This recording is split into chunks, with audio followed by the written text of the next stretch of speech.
Hello and welcome to the tutorial walkthrough for AGDQ 2018's host volunteering. I'm Edobean, and this video is for new and returning volunteers as we have made a few changes to our hosting station. For those who are new to this, you will be the voice that informs the audience about donations, prizes, ads, interviews, as well as keeping everyone updated on upcoming speedrun incentives. Because of this, hosting will require being attentive and the ability to multitask. First, let's talk about the hosting station. This is where you will be for your hosting shifts. As you can see, the host station will be very close to where the runners will be. This is so that there is a bit more direct communication with the runners. Sometimes, runners will need to know of an incentive that is just starting or about to happen. Most runners, or couch commentators, if the runners mainly focus on the game, will communicate with you to let you know when is a good time to read donations. Note that you will not be seen on the stream, only heard. You will enter your station through the back. For those who are new to hosting, you may shadow a veteran during one of their shifts to get a feel for the position. Otherwise, if you are not shadowing, doing a shift, or being given orientation, we ask that you do not come to the host station as we do not want to overcrowd the back area. Another thing to note is the donation station area, as they will be right next to you. This is very crucial as you will likely be communicating with them the most, particularly the one that is running head donations. Since the producer will be running around, direct communication with them may be difficult. Thus, head donations will be of great help. On the host table, you will be provided with a chair to sit on, a laptop for reading donations and ad blurbs, 2 monitors, one to see the stream itself and the other containing the dashboard, and a headset with mic and mic setup.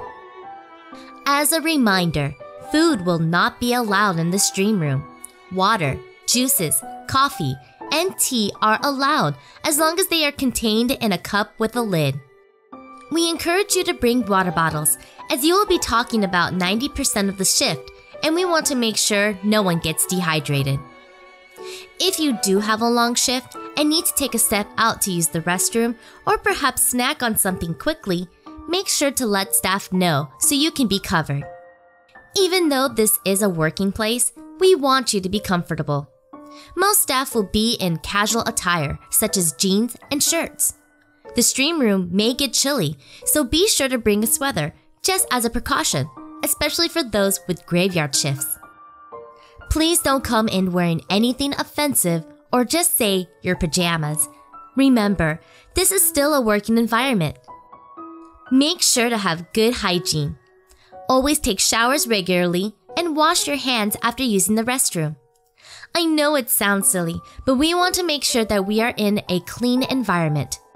We will have hand sanitizers at our hosting table, as well as sanitizing wipes for you to clean the laptop, headsets, and other items before and after your shift.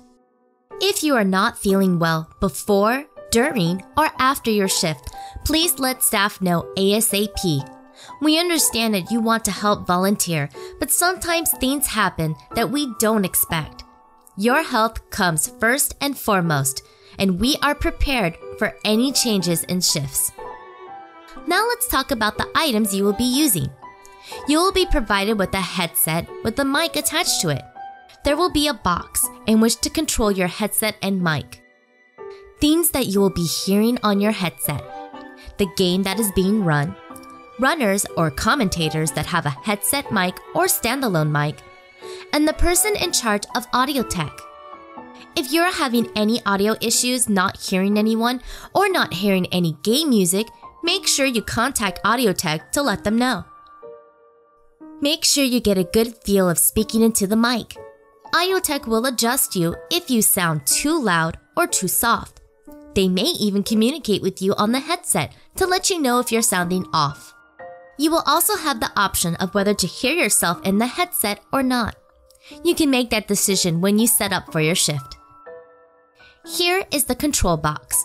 The black knob on top is the volume adjuster, It will adjust the volume you are hearing on the headset, not the volume of your mic.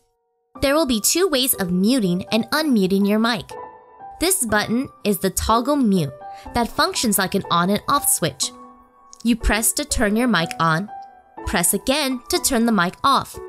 Note that it takes a split second for it to kick on or off, so make sure to space yourself so that you're not being cut off or sounding cut off as you're starting to speak.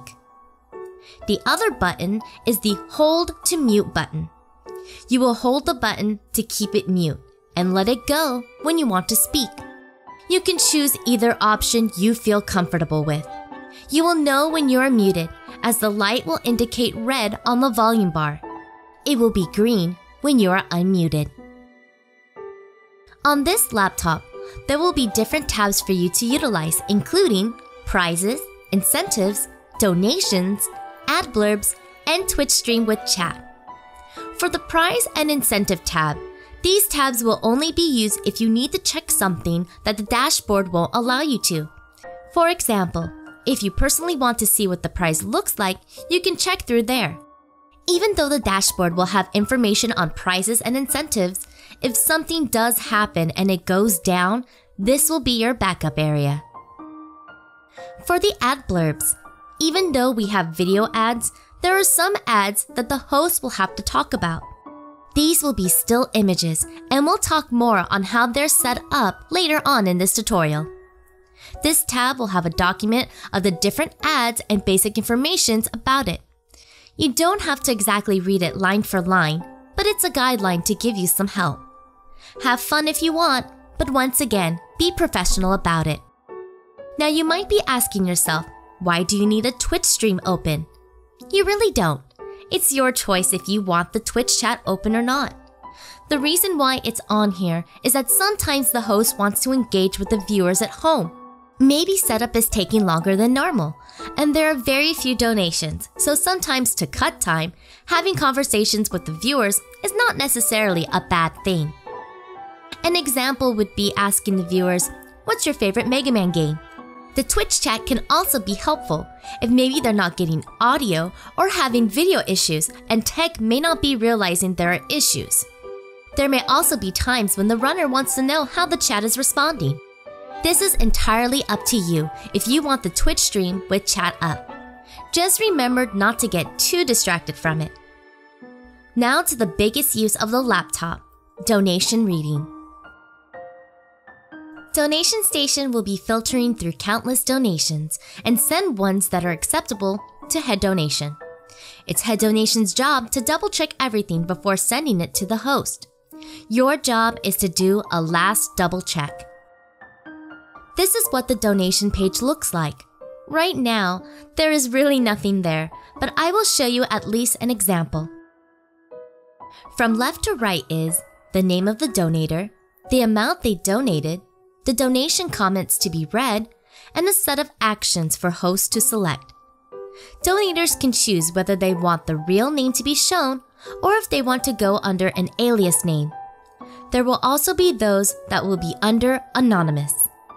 Their alias name will most likely be in parentheses if their real name is shown as well.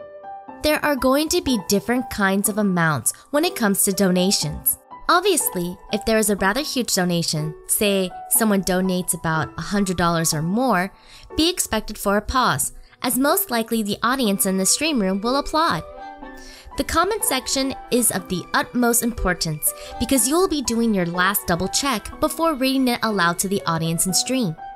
There will be a variety kinds of comments, short and funny, long and thoughtful, and just plain weird ones. Nevertheless, it's your decision as a host to see if it deems appropriate. We should never read any of the comments that speak about politics, religion, raunchy stuff, hateful things that contain any swear words, or any topic that is just not for the event. Remember that you represent a charity event, and what may be funny to some may be offensive to others. There will be silly comments that will make everyone laugh, but it's safe to say that everyone should know where the line crosses. We believe that you will have a good sense of judgment and do trust that you will make the right decision. Note that there will be topics that we want to avoid. Real-life events do happen, but we do not want to distract our main focus of the charity. We will make sure to have a notepad with a list of topics to avoid throughout the event. Now, when exactly is the best time to read a donation? This is where your ability of attention comes into play. During a run, the runners themselves, or couch commentators, will be explaining tricks and such of their game. Sometimes the runners will be doing most of the talking. Sometimes they don't talk at all. Sometimes even the couch commentators don't speak as much. Everyone is different with how they handle their run. You must make good communication with the runner. If you haven't already, you can watch a previous run of the game. Most will have a Twitch account and may even upload videos on their Twitch or maybe their YouTube. Research what you can. The more you know about the game, even just watching a previous run once can make a big improvement on how you handle your hosting shift. Knowing when a good time to break is, when there is going to be a more important quiet time, and when a comment may be in time with what is actually going on. Here is an example. We have someone doing a Super Mario RPG run. From watching it before, you know that there are some things they will be doing, such as a max skip and 100 super jumps. There may be a comment saying, "Good luck, hope you get max skip first try." Obviously, reading this before they do it would be the perfect time. Reading it afterwards might be a bit on the awkward side, but know that we may not be able to catch all donations like this in time. When it comes to 100 super jumps, it won't be until a little bit later in the run. Nevertheless, the runner may need to have some concentration and will ask for some quiet time. When that does happen, everyone in the stream room must follow this rule and remain silent until the runner says it's okay. This includes reading donations. Knowing when important tricks will be coming up will also benefit with how you time your donation readings. Moving right along to the right side, we have action and status. For actions, you will be given 3 choices: read, ignore, or block comment. When you finish reading the donation, you will hit read, and in the status section, it will pop up a notification letting you know that you read the message. If you are completely slammed with donations and cannot get through all of them, this is where you may have to choose which ones you get to read and which ones you cannot. This is where the ignore button comes to play. Once you push it, it will display on the status section that you have ignored it. The last one is block comment. It's the last double check for host. If you get a donation with comments that are offensive, full of swears, or talk about topics we want to avoid, you will push the block comment button and it will display on the status section that you've blocked it. When you are finished with your actions, with status showing up as well, you may refresh the page so that it may be gone to reduce clutter. If you accidentally hit the wrong button, all you have to do is hit the correct one and the status should change. Make sure to do this before you refresh the page, otherwise it will stay that way. If anything like that happens, consult the person in charge of head donations at the time. Sometimes there are slowdown time, and that is natural. Because of this, make sure that you're not just ignoring comments left and right. There may be a time when you really need to read a donation to kill that awkward silence. If there comes a time where there are no donations to read, never say you do not have any donations to read. Instead, this will be your time to talk about a prize that's going on or an incentive that is coming up in which its goal hasn't been met. If you even have to pull out an ad blurb, please do so. The last thing we ever want is to admit that we have no donations. It sounds awkward and uncomfortable. Now let us go to the next item, which is the dashboard. Here is our beautiful dashboard. Some of you may recognize it and might also have noticed a few changes. For those who are new, this is another important tool you'll be using during your hosting shift. This is basically a hub with all sorts of information. We'll go through it, step by step. The very top has the local time, a nice little message of inspiration, and the event name.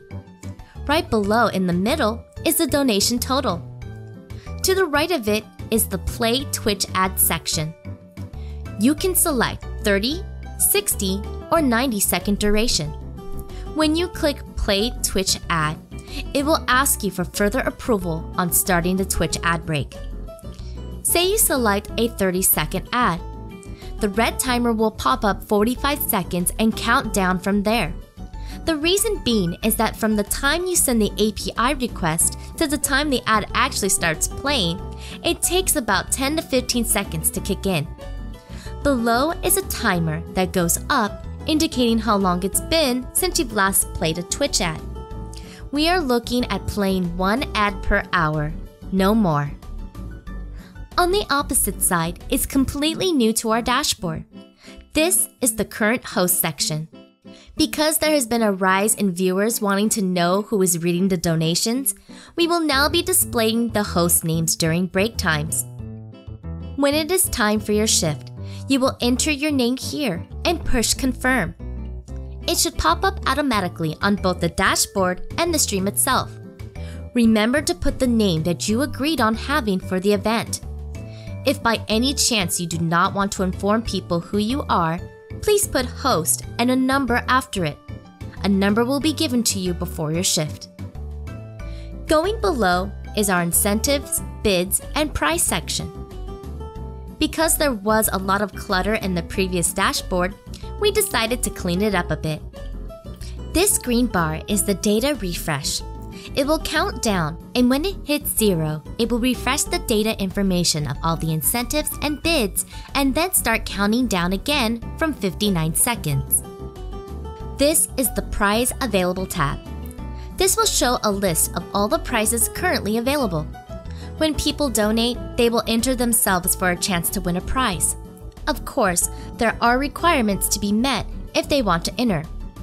Either it is an immediate amount or a sum donation, meaning it can be split into different donations and still count as long as they reach that amount.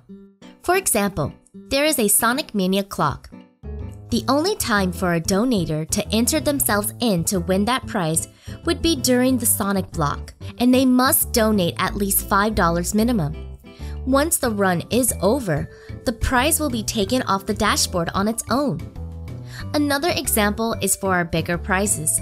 Whether it be a console bundle, nice equipment, or even an item that is a limited edition, these will be a cumulative prize, meaning that they will be available for donators to enter for the whole duration of the event.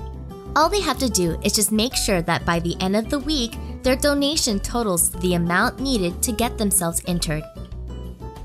There may be prizes that will last longer than just one run game, and there may be more than just one prize during a session of games. All that information will be there for you on the left side. If you are never sure what the actual item is, once again, you can look it up on the laptop in the Prize tab section and see the image of the item yourself. Of course, the stream will also show photos of the prizes every now and then for the viewers to see. Now let's go to the Incentives and Bids tab. There are going to be certain games that will have particular incentives or bid wars. It's our job as hosts to keep the audience and viewers updated on what is coming up and what bid wars are winning. When the incentive or bid is open, it will be displayed in white. When the incentive is closed, it will be either green, meaning it's met its goal, or red, meaning it didn't meet the goal. For example, Crash Bandicoot Insane Trilogy has an incentive in which the runner will complete a super difficult level called Stormy Ascent. If enough people donate, totaling to $5,000 before the run starts or maybe before a certain time in the game, this is case-by-case situation, and put it towards that goal, they will do that incentive. For Bid Wars, we have changed things just slightly to fix issues we had in the past. Here we have Blaster Master Zero, in which the donators get to choose who they want the runner to play the game as. As you can see, there are more than 3 choices. It will only show the top 3 that are currently in the lead. Now if you want to see the full list, instead of going back and forth with the laptop, simply just click to show additional options and it will prompt a new window with the full list. To leave the window, simply press OK. Once again, note that even though our dashboard is our main source of information, there may be technical difficulties throughout the stream. If that happens, make sure to have the incentive tab ready in your laptop to get information from that if needed. Here in the middle is our main game and rundown section. Here is where the current game will appear, the person that is running the game, the timer of the run, and the stats of the checklist. This is just a read-only status information. Below is the rundown section. Items above the black line with the green bar on the left. These are the slots that you'll be currently dealing with. This will all change depending on where we are on the schedule. As it changes, it will also change the sponsor and ad break sections, which we will get to soon. Here's an example. At the moment, we are at the pre-show, which we will be having our big interview with Spike Vegeta, Blecky, Proto-Magical Girl, and J-Hobbs. Once the pre-show is complete, the tech crew will be getting their checklist ready. Once ready, the status will change from not ready yet to ready to start. The moment the timer starts, the rundown section should update, once again letting you know what will be after the run. Right here we have Ratchet & Clank, but before we do that game, we will need to perform an ad break. This section will let you know if you need to perform an ad break, throw it to interviews, or both. Below the black line is a small section with the scroll bar that will show you the next 4 runs and any extra contents, such as ads and interviews that might be coming after those runs. This is our intermissions and ad breaks section. Right now, it is not connected, but I will show you an example of how it will look like and how to use it. This was first introduced at AGDQ 2017. It is now host's job to start and finish the ad breaks and have built an automated system that just plays the ads back-to-back automatically based on what's on the tracker. The host never has to build this list of ads. It's only pulled automatically from the tracker. Pushing the start break button will prompt you to another window, confirming if you want to begin the ad break. You can select No, Cancel, or Yes, Begin. You will then see a progress bar that updates in real time as the video is playing. When the video finishes, it will automatically go to the next ad. When an image ad starts, there will be a still image for you to see on the second monitor. This will be your time to read the ad blurbs provided for you on the laptop. The image ad will run for 30 seconds but will not automatically go to the next ad until you push the Advance button. This will give you some extra time to read the ad blurbs at your own pace. If the image ad is the last ad to be played, instead of the Advance to Next button showing up, it will be the Finish Break, and you will push it to complete the ad break. If a video ad is the last ad, it will finish on its own. And that is the gist of hosting. Before we end the tutorial, I just want to give you some helpful tips and advice before we send you off. Please follow the rules. All of our rules and guidelines will be provided on the Games Done Quick website.